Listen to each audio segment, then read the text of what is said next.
pela discussão da Lei 8.200, todo mundo achava que a tese estava ganha, que o Supremo ia pacificar a tese, aí o Supremo mudou de entendimento, dizendo que a discussão da Lei 8.200, que era aquela questão da correção monetária das demonstrações financeiras, era um benefício fiscal. E como benefício fiscal, o legislador poderia diferir o aproveitamento daquele benefício. O que acabou acontecendo? A maioria das empresas que tinha aquele passivo estornado ou baixado, que distribui dividendos sobre aquilo, tiveram que contabilizar novamente aquele valor. E quem te verifica? Normalmente as discussões demoram quanto, gente? 10 anos, 12 anos. Imagine um débito de 10, 12 anos atrás, corrigido até hoje, e você tendo que contabilizar. E aí, algumas situações, a empresa fica com patrimônio líquido negativo. Pior, tem aquele valor para pagar. Tem responsabilidade do administrador perante o sócio acionista. Tem a responsabilidade da auditoria. Por que você deixou baixar isso? E por força disso, o que a CVM fez? Ela baixou um ato administrativo regulamentando a questão das contabilização e baixa de passivos, né? Que eu vou explicar um pouquinho mais para frente. Mas, quando o contribuinte resolve ingressar com uma medida judicial, seja mandado de segurança, seja ação ordinária com tutela, seja medida cautelar, o que vai acontecer na contabilidade da empresa? Enquanto não houver decisão transitada em julgado, esse valor é, quem diria, uma obrigação legal. É um passivo. Eu tenho que registrar na contabilidade. Então, isso vai representar o quê? Um crédito no passivo da empresa e uma correspondente débito como despesa no resultado. E pela legislação do imposto de renda, esta despesa é uma despesa indedutível. Eu vou ter que pagar imposto de renda e contribuição social sobre esse valor. Ah, mas se eu não discutisse judicialmente, era despesa dedutível? Sim, era despesa dedutível. Quando é que isso vai se tornar dedutível para o imposto de renda e para a contribuição social? Quando houver decisão definitiva transitada em julgado. Se for favorável ao contribuinte, ele vai ter o benefício. Se for desfavorável, ele vai ter o benefício da dedutibilidade da despesa. Né? Então, é isso que tem que deixar bem claro. Quando eu estiver discutindo judicialmente o tributo, seja pela legalidade, seja pela sua constitucionalidade, esse valor fica no passivo da empresa. Né? Ele é diferente de provisão. Por quê? O que é provisão para a contabilidade? É algo que eu acho incerto, eu não tenho certeza para quem eu devo, quanto eu devo e quando eu devo. Já a obrigação legal, que eu estou discutindo, a constitucionalidade e a legalidade, eu sei quanto eu devo, que a lei determina, qual é a base de cálculo, qual é a alíquota. Eu sei para quem eu devo, União, Estado, Município. Eu sei quando eu devo, porque a legislação determina o prazo de recolhimento. Quando isso se torna algo ilegal e inconstitucional? É quando houver uma decisão transitada em julgado, seja pelo STJ, seja pelo Supremo Tribunal Federal. Por quê? A partir do momento que eu tenho a declaração de inconstitucionalidade ou ilegalidade, aquilo é retirado do mundo jurídico. Portanto, aquilo que era uma obrigação legal, algo a recolher, não é mais devido. Aí o contribuinte vai ter o quê? A possibilidade de fazer com que aquilo seja baixado do seu passivo e poder ter o benefício daquele valor. Né? E vamos ter também aquela hipótese no qual, para eu poder ter a suspensão da agibilidade daquele crédito tributário, ou seja, eu não quero recolher para a União, porque se eu ganhar vai ser difícil a recuperação, o que eu faço? Faço o depósito judicial daquele valor, porque daí eu suspenso a agibilidade daquele tributo, portanto, eu não tenho problema de certidão negativa. Então, como é que fica a contabilização desse valor? Então, vamos imaginar, o contribuinte vai estar discutindo lá um tributo, ingressou com a medida judicial, seja mandado de segurança, seja medida cautelar, seja ação ordinária, o que vai acontecer? Ele vai ter uma despesa, por exemplo, de R$10.000 contra um passivo de R$10.000. Então, esse valor, enquanto não houver decisão transitada em julgado, esse valor não sai do passivo da empresa. Fica lá. Né? E essa despesa, que seria dedutível para o imposto de renda e para a contribuição social. Por quê? É uma despesa necessária, usual e normal, né? E é uma obrigação legal. A lei prevê que você deve aquilo. Né? Se você discutir judicialmente, o que a legislação do imposto de renda prevê e determina? Tributo discutido judicialmente, no qual você não tem a suspensão da agibilidade do tributo, ou está com a suspensão da agibilidade do tributo, isso é despesa indedutível para imposto de renda e para a contribuição social sobre o lucro. Quando é que isso se torna despesa dedutível? Quando você tiver a decisão transitada em julgado. Ou seja, chegou lá daqui a 10 anos, você perdeu o processo, aí essa despesa é despesa dedutível. Então, todo o valor que você adicionou e pagou o imposto, você vai poder recuperar e fazer uma exclusão da base de cálculo do imposto de renda e da contribuição social sobre o lucro. Então, mas enquanto não houver essa decisão, isso fica no passivo da companhia. Então, o que vai acontecer? A empresa vai lançar como tributo discutido judicialmente o valor de 10 mil e vai lançar como despesa de tributos discutido judicialmente o valor de 10 mil.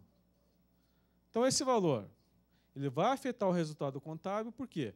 Isso, pelo princípio do conservadorismo prudência, isso não vai ser distribuído para o acionista, fica lá preso, portanto, o lucro vai ser reduzido e vai ficar no passivo da companhia.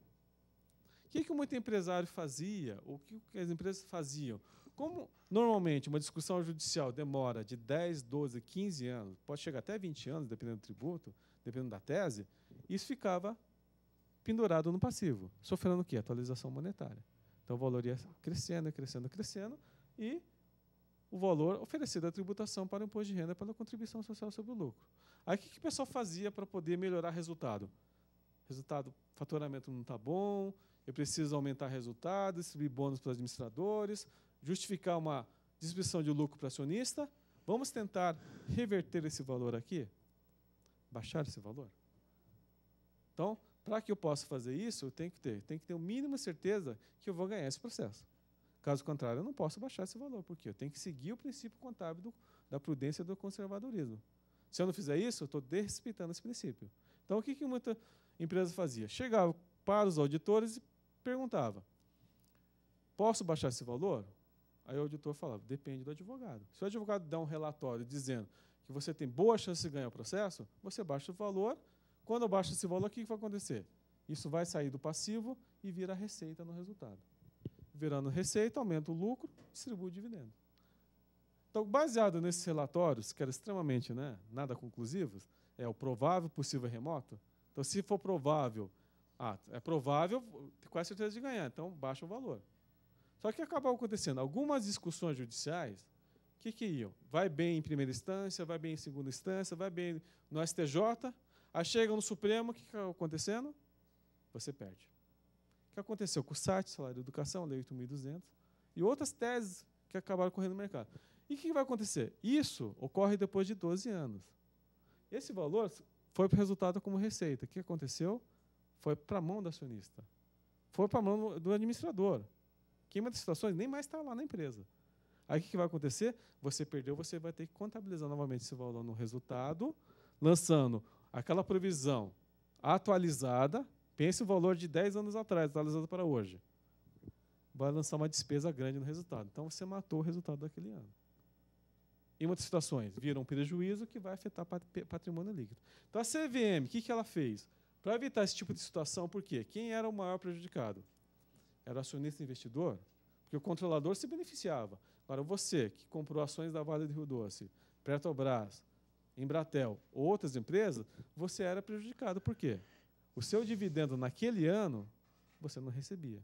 Então, o que a CVM fala? Se você discute judicialmente um tributo, isso aqui, na verdade, não é provisão, é obrigação legal. Enquanto você não tiver uma decisão definitiva transitada em julgado, favorável a você, ou uma resolução do Senado, que aproveita todo mundo, você não pode baixar esse valor. Tá? Então, essa é a dinâmica do tributo discutido judicialmente. Ele é um passivo, uma obrigação da empresa. Contrapartida, despesa. Quais são os efeitos tributários? Essa despesa, enquanto você não tiver decisão definitiva, é despesa indedutível. Se você deposita judicialmente, o que vai acontecer? O valor depositado judicialmente, o que vai acontecer? Vai sair o dinheiro do caixa, como um crédito, e você vai ter um débito como depósito judicial de R$10 mil. Então, o que vai acontecer? O depósito judicial, gente, o que ele é? Ele é uma mera troca de ativos. Eu estou trocando um ativo bom, que é dinheiro, disponível, por um valor que vai estar disponível para o juízo, numa conta na Caixa Econômica Federal, se for federal, ou na nossa Caixa, se for estadual, E aquele valor só é liberado, convertido em renda ou devolvido para o contribuinte quando? Quando houver decisão transitada em julgado. Se você ganhar o processo, há uma liberação desse valor, o dinheiro volta para o seu caixa, para o seu banco. Se você perder, esse valor é convertido em renda. Tá? Então, essa é a dinâmica do depósito judicial. O que vai acontecer? Se eu perder, eu vou pegar o valor do depósito, matar com o passivo. Então, por isso que é importante. O valor do depósito teria que ser igual ao valor da provisão. Só que o que a gente vê na prática? Né? O passivo vai ser como atualizar. O Selic, né? Em alguns casos o FIR, o FESP. Agora, isso aqui, só Deus sabe como é que é atualizado. Né? Você pergunta lá na Caixa Econômica, ninguém sabe. Você pede o extrato, você vê aquele valor. Bom, hoje falam que é Selic, mas teve um período que ninguém sabe. Mas esse valor, como já está depositado, ele seria suficiente para poder abater esse valor aqui. Se você ganhar, o que vai acontecer? O valor volta para o seu caixa, portanto, não tem movimento patrimonial do depósito judicial, e o valor da provisão vai para o resultado como uma receita. Receita essa não tributável. Por quê? Lembra que a provisão foi indedutível, paguei imposto sobre isso? Quando eu volto com a reversão dessa provisão, ela é uma receita não tributável, porque já foi tributada no passado. Tá? Então, vamos fazer um intervalo agora, e quando a gente voltar, a gente faz uma revisão em relação a essa matéria.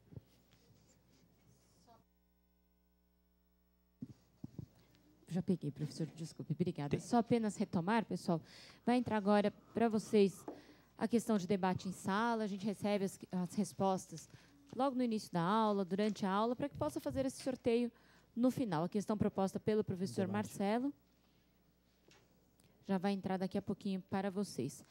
Relembrando apenas 2 recados do professor Sabag. Primeiro, os recados relativos ao tema de cada uma das aulas, que houve mudança, ele pede a conferência do calendário. Segundo, que as questões que sobraram da aula passada serão ainda sanadas na aula de hoje, mas no finalzinho da aula. E, por fim, em relação à AD, atividade obrigatória, atividade de avaliação obrigatória, que compõe 40% da nota. Lembrando, o prazo vence dia 23 de março. Aí um prazo mais ou menos de 10 dias para o envio. Ok? Vamos, então, ao intervalo, 20 minutinhos, e a gente já retoma.